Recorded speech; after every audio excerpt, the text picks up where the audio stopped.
Welcome to Staff Works Explained. If you are here for the first time, please consider subscribing to this channel. In this video, we'll be talking about Lamu Port and Dangote Refinery, the connection between the two, where we say that Lamu Port is at the center of the East Africa's energy future, and how Dangote Refinery could redefine regional trade, logistics, as well as industrial development. For more than a decade, Lamu Port has been viewed as one of the Kenya's boldest infrastructure investment. Built as the maritime gateway of the Lamu Port South Sudan Ethiopia transport rapid corridor, the port was connected or conceived to shift the country's economic center of gravity northwards, while providing an alternative trade route for the East and Central Africa. Yet, despite billions of shillings invested in modern berths, highways, as well as supporting infrastructure, the port has continued to operate below the scale originally envisioned.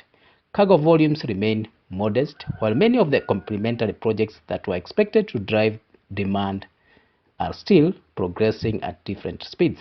That reality could change dramatically. The proposal by Dangote Industries to establish a large-scale oil refinery at Lamu has introduced a new dimension to the port's future. Instead of serving primarily as a cargo handling facility, Lamu Port could evolve into the industrial heart of East Africa's petroleum economy, a place where crude oil is imported or received, refined into high-value petroleum products, stored in strategic reserves, and redistributed across the region through an integrated network of ports, roads, pipelines, and rails. Unlike previous discussions surrounding refinery development in East Africa, the current proposal is backed by one of Africa's most experienced industrial investors, whose business model has already demonstrated that refining petroleum within the continent can substantially reduce dependence on imported fuel, among other things. The proposed refinery in Lamu is therefore not merely another infrastructure project. It represents a possible restructuring of regional energy supply chains, as well as an opportunity to transform Kenya's ecosystem or space into one of the major exporter of refined petroleum products. However, it remains a proposed project that has not yet reached final investment decision, even as engineering studies and site investigations have reportedly begun. Here we examine how such a refinery could reshape the strategic role of Lamu Port. It explores the port's current status as well as its untapped capacity, the rationale behind selecting Lamu as preferred location, the economic and logistics advantages that would emerge from integrated refinery within the maritime infrastructure, and the wider implications for Kenya and the East African region.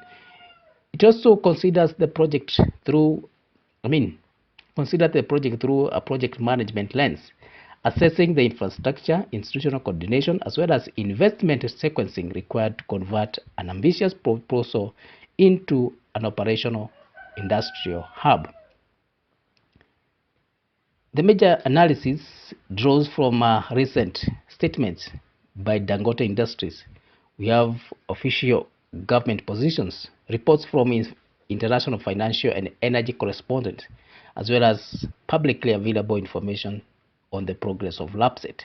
Rather than treating these sources as academic citation, these serve as voices from institutions, investors, analysts, which are currently shaping one of Africa's most significant infrastructure conversation. Now, Lamu Port, where we say from visionary infrastructure to an emerging maritime gateway. When Kenya launched the LAPSET corridor project in 2012, the ambition extended well beyond constructing another seaport. The objective was to create an entirely new economic corridor linking Kenya with South Sudan, Ethiopia, and eventually other parts of East and Central Africa. At its center was Lamu Port, envisioned as the country's second deep water port after Mombasa, and designed to accommodate the next generation of ultra-large cargo vessels that increasingly dominate international shipping. The master plan is ambitious. Upon completing, Lamu Port is expected to comprise of 32 deep water berths, making it one of the largest ports on the African coastline. Each berth has been designed to handle significantly larger vessels than many existing regional ports do, allowing Kenya to compete for cargo that currently transit through facilities in the Gulf, Southern Africa, and parts of Indian Ocean. Although only the first phase has been completed, the port was deliberately engineered with expansion in mind, ensuring that future berths can be added without disrupting ongoing operations. The first 3 berths have already been constructed and commissioned. These facilities provide modern container and general cargo handling capability, supported by an expansive storage yard, navigation infrastructure, as well as deep access channels capable of accommodating large commercial ships. Road connections linking to the port to the national highway network have also been completed, while additional transport infrastructure continues to be developed under the LAPSET program, the wider program. Despite these achievements, utilization has remained below expectations. This has not been due to shortcomings in the port itself, but rather because the broader economic ecosystems envisioned to support it is still under development. Large-scale industrial zones, crude oil pipelines, railway extensions, and cross-border transport corridors have not yet advanced at the same pace as the port construction. As a result, Lamu currently possesses infrastructure capable of handling a substantially greater cargo volumes than it receives. From a project management perspective, this is a classic example of infrastructure preceding demand. Government occasionally invests ahead of market requirements when pursuing long-term strategic transformation. While such an approach often attracts criticism during the early years because utilization appears low, the strategy can prove highly effective once anchor investment begin to materialize. Ports rarely generate transformative economic returns in isolation. They require industries, manufacturers, exporters, and logistics operators to create sustained cargo flows. That is precisely why the proposed Dangote refinery carries strategic significance. Unlike many potential investors that would simply use existing infrastructure, a refinery of the proposed scale would itself become an anchor project capable of generating continuous demand for maritime services. Every stage of refinery operations, from importing equipment during construction to receiving crude oil, exporting refined products, and supporting associated petrochemical industries, would create recurring cargo movements. In effect, the refinery could become one of the principal drivers of the port activity rather than merely another customer. For Lamu Port, this distinction is critical. Instead of waiting for regional trade volumes to gradually increase over several decades, a major refinery would immediately introduce industrial scale shipping requirements capable of accelerating the port's commercial maturity beyond. The relationship would therefore be mutually reinforcing. The port would provide logistical foundation necessary for refinery operations, while the refinery would generate the consistent throughput required to unlock the port's full economic potential. Why has Lamu emerged as the preferred location? That's a question that many are asking. Selecting a refinery site is a decision that extends far beyond the availability of land. It is ultimately a question of logistic, market access, supply security, infrastructure readiness, and long-term commercial viability.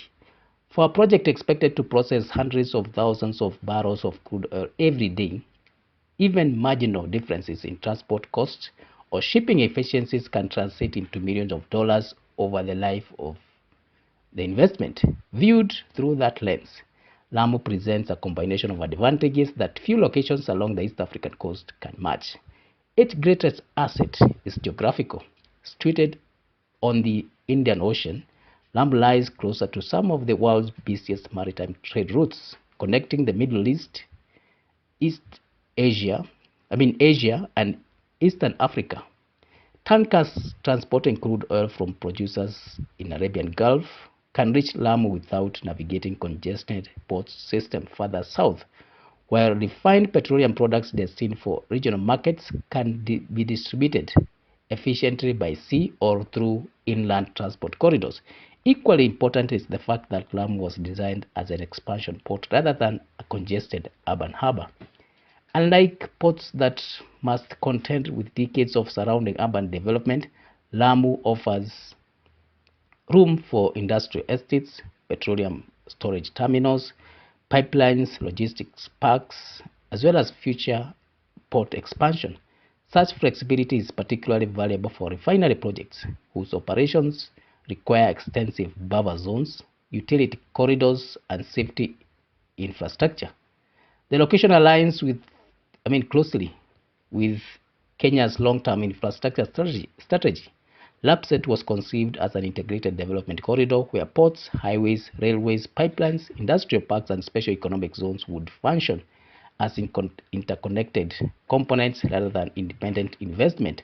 A refinery would fit naturally into that ecosystem because its success depends on exactly the same supporting infrastructure that LAPSSET seeks to develop. From a project integration standpoint, this is a significant advantage. Large industrial developments are largely or considerably less risky when they are embedded within a broader master plan rather than operating as isolated facilities. Roads, power transmissions, water supply, and future transport links can be planned collectively, reducing duplication of the investment while improving operational strategy. Then the Dangote proposal, from concept to preliminary planning. Interest in establishing a refinery in Lamu gained considerable momentum following public confirmation that Dangote Industries was evaluating Kenya as the preferred location for a major refining investment serving the East African market. According to the company officials, the proposal centers on construction of a refinery capable of supplying refined petroleum products not only to Kenya, but also to neighboring countries whose demand for fuel continues to grow alongside urbanization, industrialization, and expanding transport networks. While final engineering specifications have not yet been publicly disclosed, the project is widely understood to target regional rather than purely domestic demand. What distinguishes the current proposal from previous refinery discussions is the degree of engagement that has already taken place. Reports indicate that technical teams have visited Lamu to assess potential sites, while discussions between the company and the government of Kenya have progressed beyond preliminary expression of interest. Government representatives have publicly welcomed the investment, recognizing its potential to strengthen Kenya's position within the regional energy sector. At the same time, Dangote Industries has outlined potential financing approaches, including internal capital, debt financing, and possible future participation by investors, although the project remains subject to commercial, technical, and regulatory approvals before construction can start.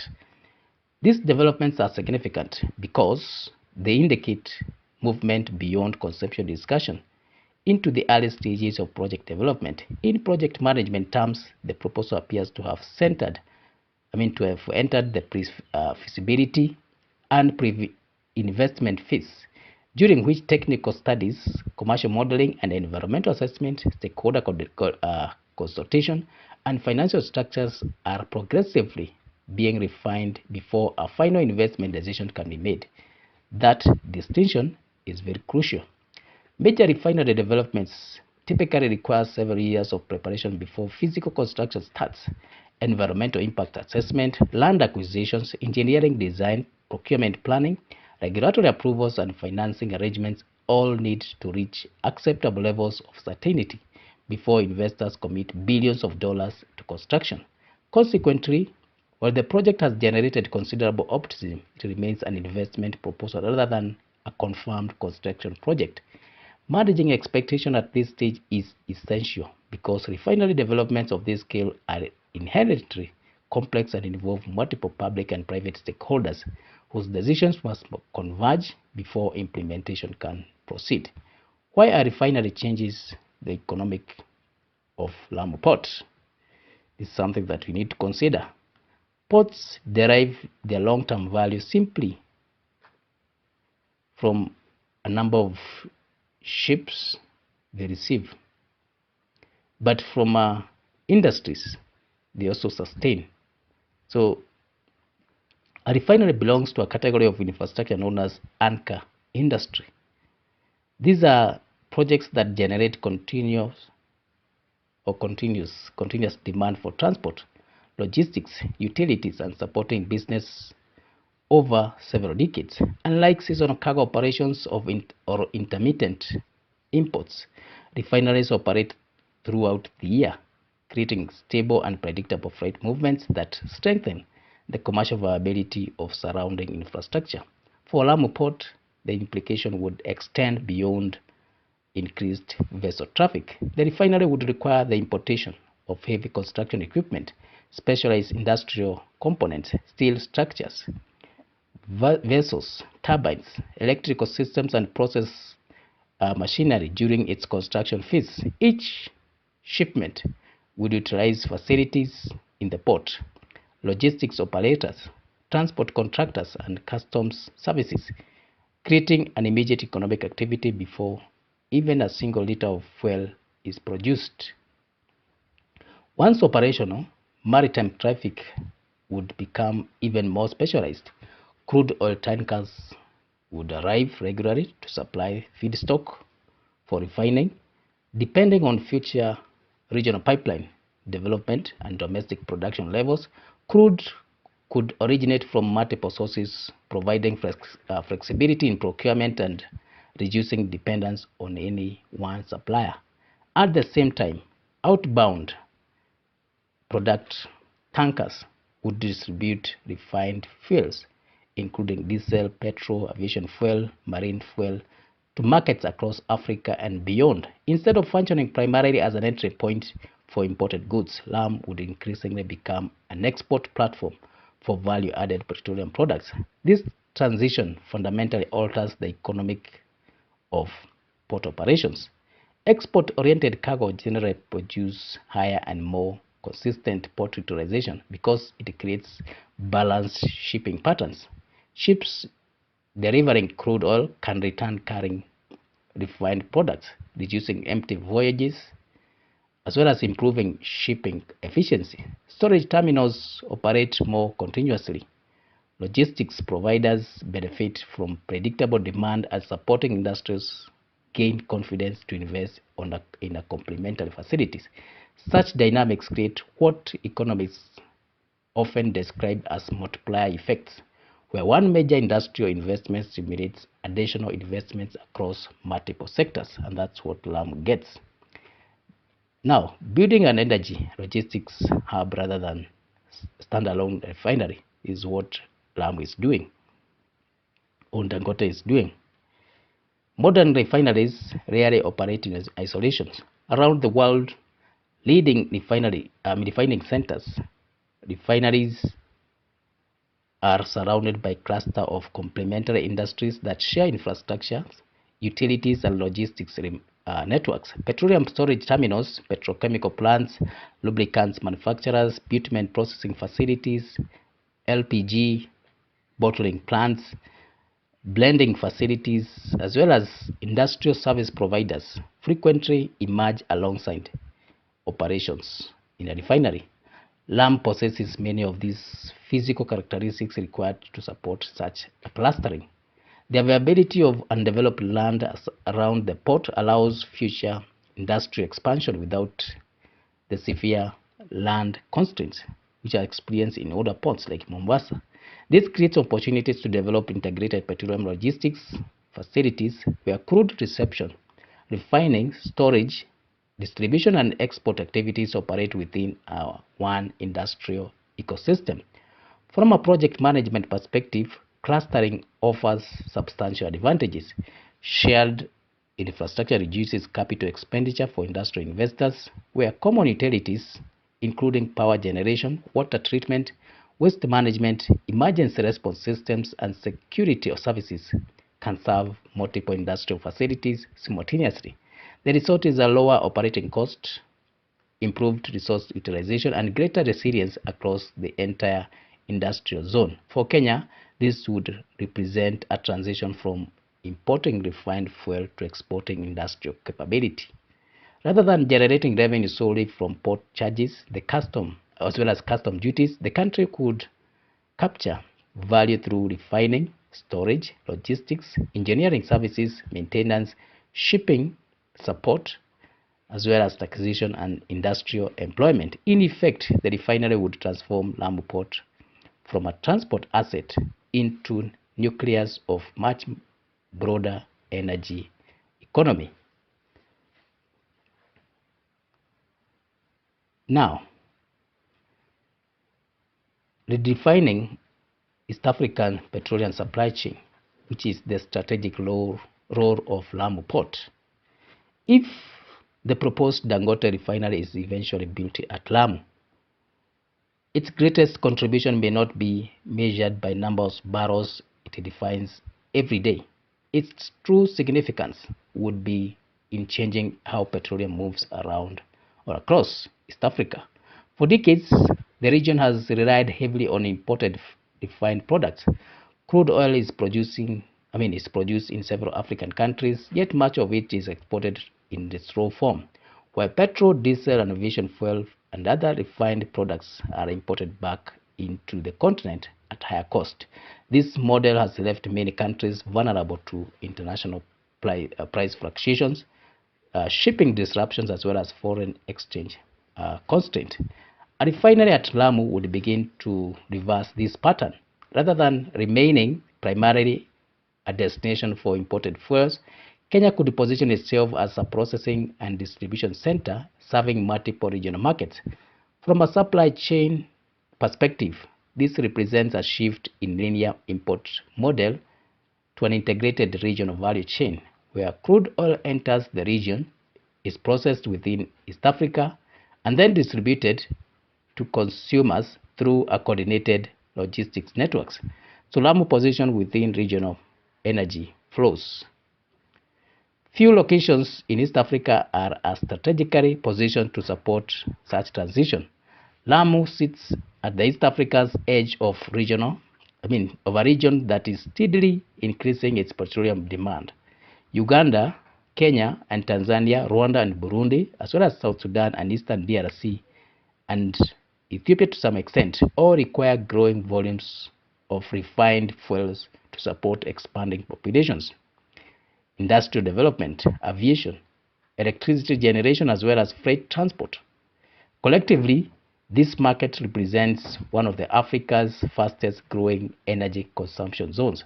At present, much of the demand is met through imports arriving from refineries in the Middle East, India, and other overseas suppliers. Although this system has functioned for many years, it exposes regional economies to several external risks, including freight costs, supply chain disruptions, geopolitical tensions affecting shipping routes, as well as exchange rate volatility. A refinery at Lamu would not eliminate imports of crude oil, but it would retain a much larger portion of value chain within East Africa. Instead of paying foreign refineries to process crude oil into finished fuels, refining activity, engineering services, storage operations, shipping routes, maintenance, and distribution would increasingly occur within the region. That creates economic value extending far beyond production itself. Then, supplying a region rather than a single country is what this refinery does. One of the defining characteristics of proposed refinery is that it is intended to serve a regional market. Kenya alone may not justify a refinery of this scale being discussed. However, when neighboring countries are considered collectively, the commercial picture changes significantly. East Africa demand for diesel continues to rise as road transport expands. Aviation fuel consumption has increased alongside the recovery and growth in regional air travel. Industrialization has driven demand for heavy fuels, oils, while agriculture and construction continues to depend heavily on a petroleum-powered machinery. These trends create broader customer base capable of supporting a large-scale refinery operating efficiently over several decades. From a project management standpoint, this diversification is very important. Large industrial projects become more resilient when they are not dependent on one market. If demand temporarily slows in one country, export to neighboring countries or markets can help maintain utilization rates. A diversified customer portfolio reduces commercial risk as well as improves investor confidence. Now there is integrating maritime as well as and inland logistics. Refinery succeeds only when supported by efficient logistics. Processing crude oil is only one component of the business. Equal attention must be driven or given to moving crude into refinery and transporting finished products to consumers or customers quickly, safely, as well as cost effectively. This is where Lamu broader infrastructure becomes particularly relevant. The port provides direct maritime access for crude oil tankers, which are arriving from international suppliers. Once refined, petroleum products can be loaded onto coastal tankers for export or transferred inland using road tankers and eventually pipeline railway systems as regional infrastructure expands. The significance of this multimodal approach should not be underestimated. Different petroleum products move most efficiently through different transport systems. High volume exports often favor marine transport. Domestic distribution may rely on road tankers during the early years before transition to pipelines where volumes justify investment. Rail offers an efficient solution for moving large quantities of fuel over long distances while reducing constraint on highway. A refinery located within an integrated logistics environment therefore enjoys greater operational flexibility than one dependent on on one transport mode. From a project delivery perspective, this reduces bottlenecks and strengthens business continuity should disruptions affect one part of the transport network. And then there's also the aspect of strengthening Kenya's energy security. Kenya currently imports virtually all of its refined petroleum products, despite having explored domestic crude production for many years. That reliance exposes the country to risks extending beyond fuel prices.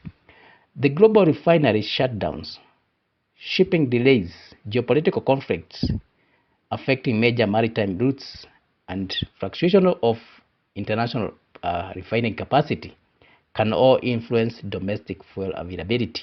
Recent disruptions in the global energy markets have demonstrated how quickly international events can affect countries dependent on imported refined products. A refinery at Lamu would not make Kenya completely self-sufficient in petroleum products, particularly if crude imports continue to form part of its feedstock. However, it would provide significantly greater control over refining capacity within the country. Energy security is increasingly defined not only by the access of crude oil but also by the access of refining capacity. Countries processing domestic refining capability or countries having domestic refining capability are generally better positioned to respond to temporary supply disruptions because they can manage inventories, adjust production schedules, as well as prioritize domestic demand where necessary. For governments, this flexibility has become an increasingly important strategic asset. Now, the opportunity for strategic petroleum storage. That's what Lamu also may offer. Refineries require substantial storage infrastructure. Crude oil must be stored before processing. Finished products require storage before distribution. Emergency reserves must also be maintained to ensure operational continuity during supply interruptions. Consequently, refinery projects almost always stimulate investment in large petroleum storage terminals. For Kenya, this presents an opportunity extending beyond refinery operations. Expanded storage capacity at Lamu could strengthen national strategic petroleum reserves while also providing commercial storage services for regional energy companies. Countries without extensive coastal infrastructure may find it commercially attractive to store petroleum products at Lamu before onward distribution into their markets. Such facilities generate additional revenue through storage fees, handling charges, as well as logistics services, further enhancing the commercial value of the port. There's also the factor of the catalyst for industrial diversification. While public attention naturally focuses on fuel production, refineries often become the foundation for much broader industrial ecosystems.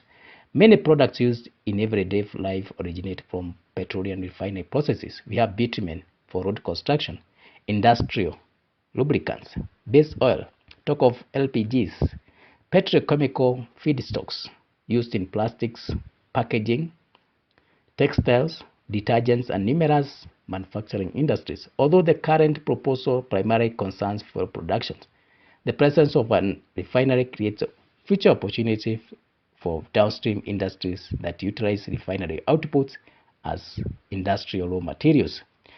This progression has been observed in several international refining hubs, where petrochemicals manufacturing gradually develops alongside refining operations, increasing domestic value addition while reducing imports of manufactured products.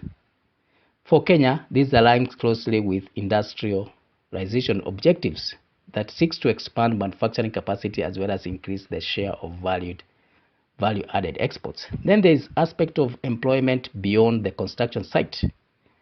Large infrastructure projects are often evaluated by number of jobs created during the construction. While construction employment is important, it is inherently temporary.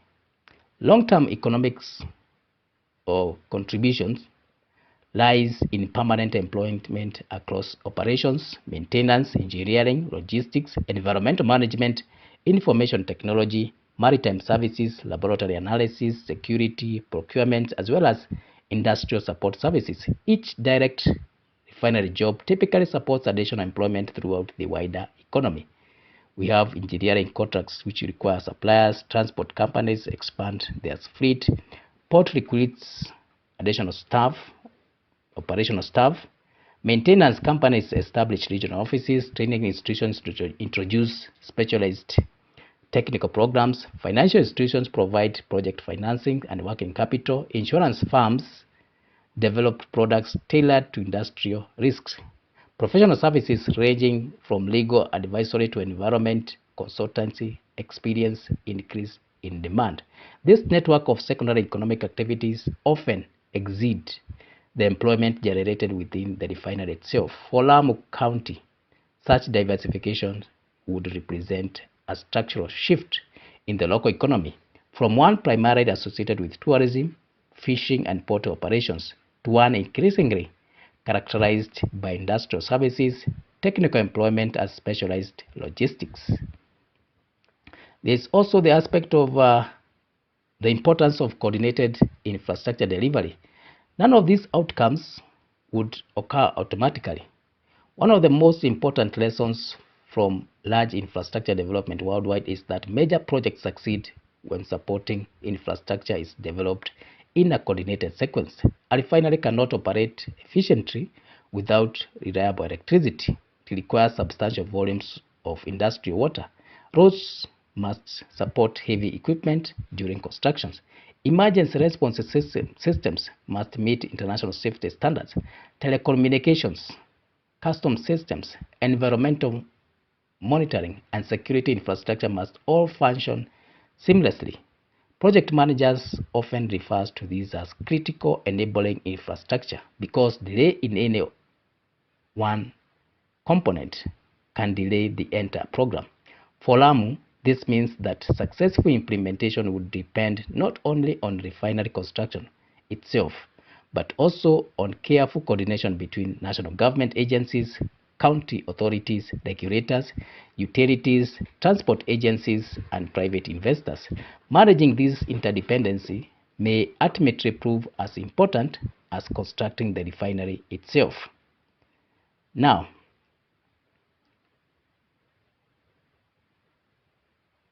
where we talk about from mega project to regional transformation and the conditions for the success. Every major infrastructure project reaches a point where engineering alone is no longer the defining factor. Success starts to depend on financing, governance, stakeholder confidence, and the ability to coordinate institutions whose responsibility extend far beyond the construction site. The proposed refinery at Lamu falls squarely into this category. While its technical complexity is considerable, the greater challenge, there is also another challenge that lies in navigating a program that will require government agencies, financiers, contractors, regulators, utility providers, and local communities to move in the same direction over several years. In project management, this is often described as managing an ecosystem rather than managing a project.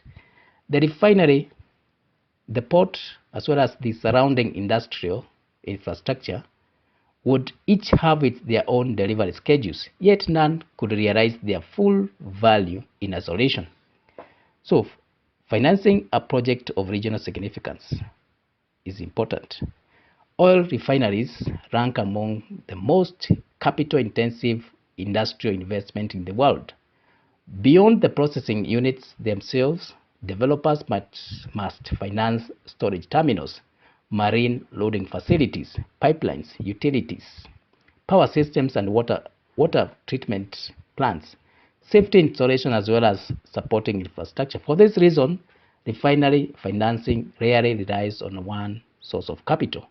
Recent statements from Dangote Industries suggest that several financing options are being considered. They include internal capital, commercial borrowing, potentially, and broader investor participation at a later stage. While the financing structure is still evolving, the approach reflects the scale of the investment rather than any uncertainty about the project commercial aspirations. Public comments from both the company and the Kenyan government indicate that the discussions have progressed beyond initial expression of interest, although a final investment decision has not yet been announced. Reports have it that the company is considering a combination of cash resources, bond financing, as well as a future public offering to support the project. And this illustrates the magnitude of capital likely to be required.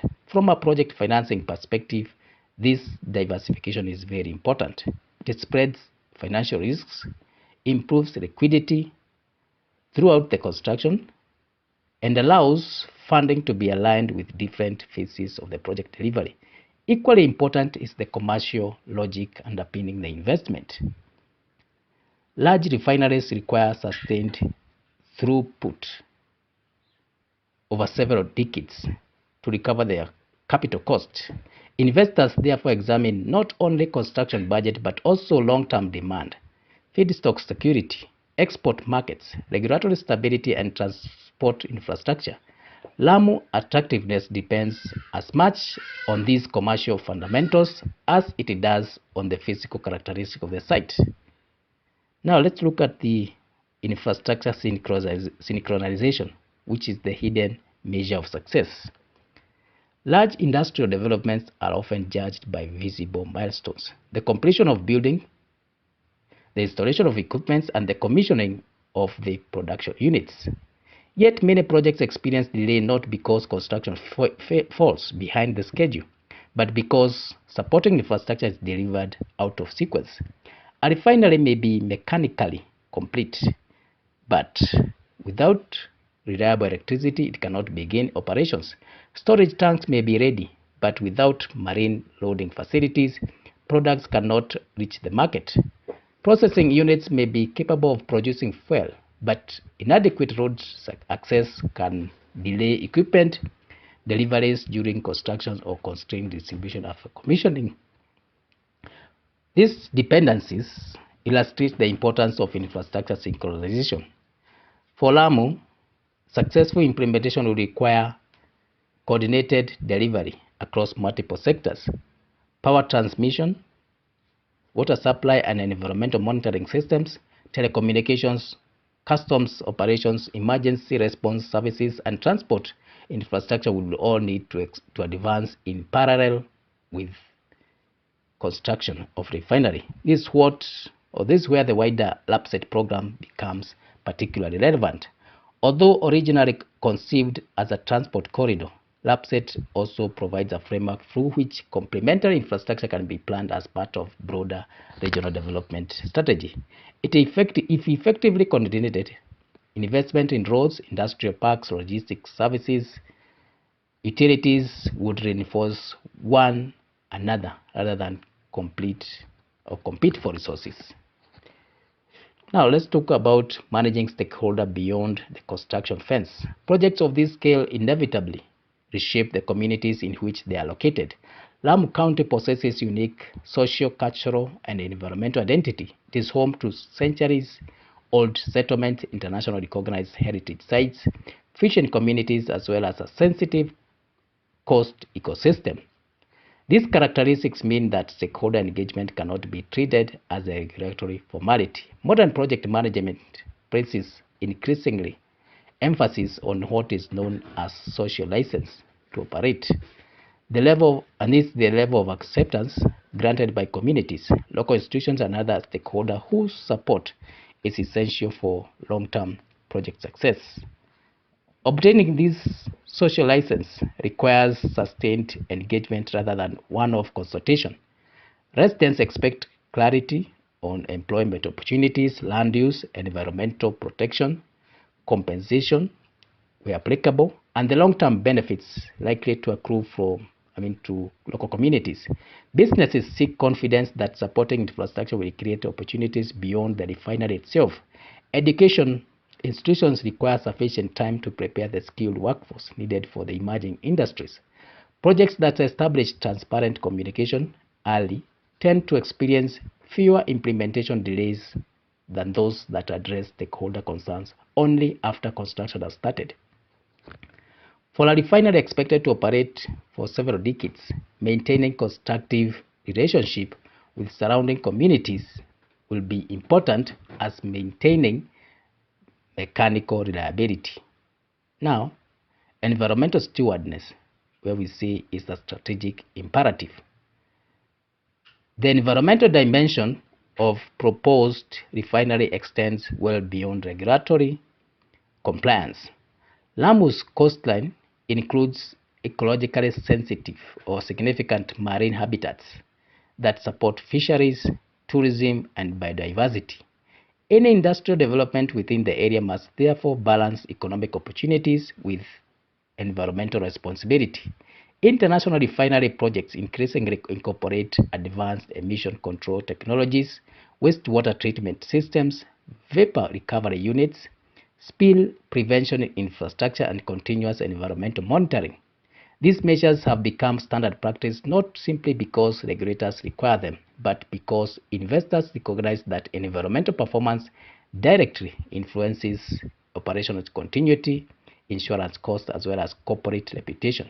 Kenya's environmental approval process requires comprehensive environmental and social impact assessment, providing an opportunity to identify risks before construction starts and to develop mitigation measures that are technically sound and publicly transparent. From a governance perspective, environmental management should not be viewed as a constraint on development. Properly integrated into project planning, it becomes a mechanism for protecting long-term assets value while strengthening public confidence in the investment. And now there's regional competition as well as Kenya's strategic window. Kenya is not only country seeking to strengthen its position within East Africa evolving energy landscape. Across the continent, governments are investing in ports, industrial parks, logistical corridors, and in energy infrastructure as they compete to attract manufacturing and processing industries. This regional competition makes timing increasingly important. Countries that establish modern refinery and logistic capacity early may secure long-term commercial relationship with fuel distributors, shipping companies, and regional importers before competing facilities emerge elsewhere. Lamu's advantage lies in that fact. There is significant public investment that has already been made in the core port infrastructure. The challenge now is to attract anchor industries capable of generating sustained economic activities. Should Dangote Refinery proceed, it would represent precisely the type of investment capable of accelerating that transition. Now, there is also a test of long-term policy consistency. Infrastructure investment places considerable value on predictability. Refinery projects typically operate for 40 years or more. During that period, government may change its policy, markets may evolve, and technologies may advance. Investors therefore look for stable policy environment that provide confidence over the lifespan of the asset. Kenya has consistently identified manufacturing, logistics, energy security, and regional trade as national priorities. The proposed refinery aligns with each of these objectives. Maintaining clear regulatory frameworks, efficient approval processes, and consistent investment policies will therefore be critical to sustaining investor confidence throughout the project development. In many respects, the refinery represents more than one industrial investment. It is also a test of Kenya's ability to deliver complex infrastructure partnership involving both public institutions as well as private capital. Now, looking beyond construction, if the refinery reaches completion, the most important milestone will not be the commissioning ceremony. It is true measure of success, and this will emerge gradually. It will be reflected in the high cargo volumes passing through Lamu Port, in new industries locating within the surrounding industrial zone, engineering firms establishing permanent operations in Lamu, shipping companies adding regular tanker services, vocational institutions producing specialized technicians, exporters finding new regional markets in reduced dependence on refined fuels, and in confidence of other investors who see a functioning industrial ecosystem rather than an isolated infrastructure project. That progression cannot be achieved overnight. It requires disciplined execution, coordinated planning, and sustained political commitment over many years. Yet, if successful and delivered successfully, the refinery would do more than increase fuel production. It would redefine the purpose of Lamu Port from a strategically located maritime facility with significant untapped capacity into one of the East Africa's principal energy, logistics, and industrial gateways.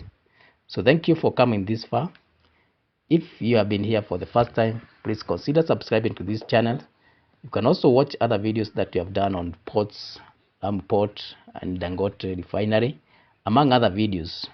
You can like, share, and comment. So thank you, and let's meet in the next one.